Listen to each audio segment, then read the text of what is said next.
Hello everyone, hello friends. This is Engineer Garcilia at ito yung G Solutions. Mag-solve naman tayo ng problem sa circuit analysis at ito yung problem na yun.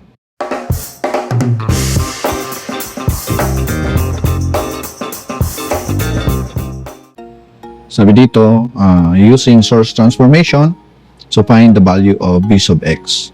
Pwede naman natin isolve ito ng iba pang mga network laws and theorem strategy, pero pinapasolve sa atin using source transformation. Okay, open ko muna kasi ito yung ating ma-manipulate na circuit. So dito, solution. Yan. So kung nakikita mo, itong ano na to, pwede itong i-convert sa voltage source. Current source kasi yan, kaparallel sa resistor. So ito rin, pwede rin siya. At ito rin, 3 ampere at saka 4 ohm. Okay, so gawin natin yan. Kopyahin ko muna ulit ito para makita natin. Dito. Yun. So again, yung aanohin natin ay ito muna. So kung yan, okay, burahin natin to. Papalitan natin to ng voltage source kasi current source siya. Yan yung source transformation. So mangyayari, since na yung current natin ay papunta doon, so yung voltage natin ay ganyan.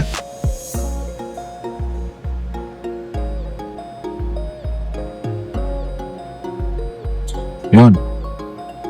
Sige. So, anong value ng voltage na yan? Dito ay meron kang 9 ohm at saka 2 ohms. Mag-ohmso ka lang, 2 times 9, 18 volts. Yan ay 18 volts. At kukopyahin mo lang yung resistance na 9 ohms. So, ganoon din dito. Yan. So, ito, alisin natin.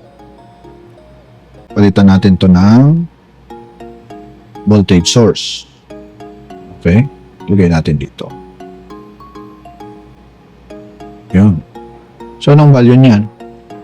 So, yan. 6 and 5. 6 times 5, yan ay 30 volts. Kopyahin natin dito sa 5 ohms. At yung pinakahuli ay ito. Yan. By the way, since na yung ano pala nito, yung current ay pababa, dapat ito pala ay baliktad. So, gagawin natin to baliktad. Ito yung magiging 30 volts. So, ganoon din ito. Burahin natin to.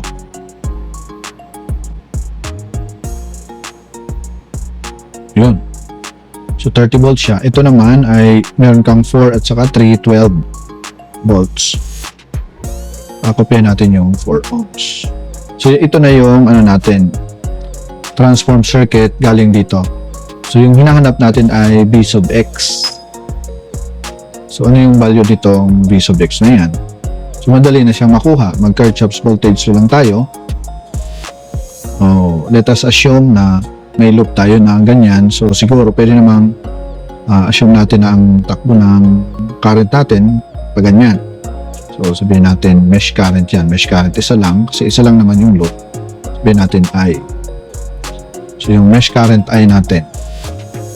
Mesh at I. Kirchhoff's voltage law tayo dyan sa direction ng I. So, ito yung result. Simulan natin dito. Ayan, sa 18 volts. So, yan ay positive. Dating dito sa 12. Yan ay negative 12. Negative 12. At pagdating dito naman, yan, meron ka namang positive 30. At pagdating dito, meron ka uling positive 30.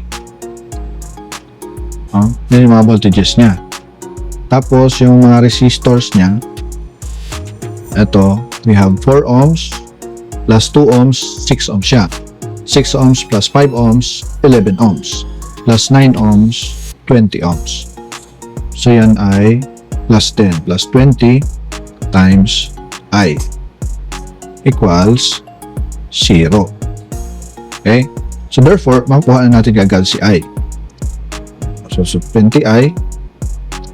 Lahat ng ito ay i-add natin. So, i-add mo yan si 18 minus 12 plus 30 plus 30, di ba? 60 na siya. Equals 66. Lahat yan. Ilipat natin sa kabila. Ito. Yung positive 66 na yan ay magiging negative 66. So, makukuha natin si I. Yung value ni I is negative 66 divided by 20. So, yung value niya is 3.3. Si I ay 3.3 ampere.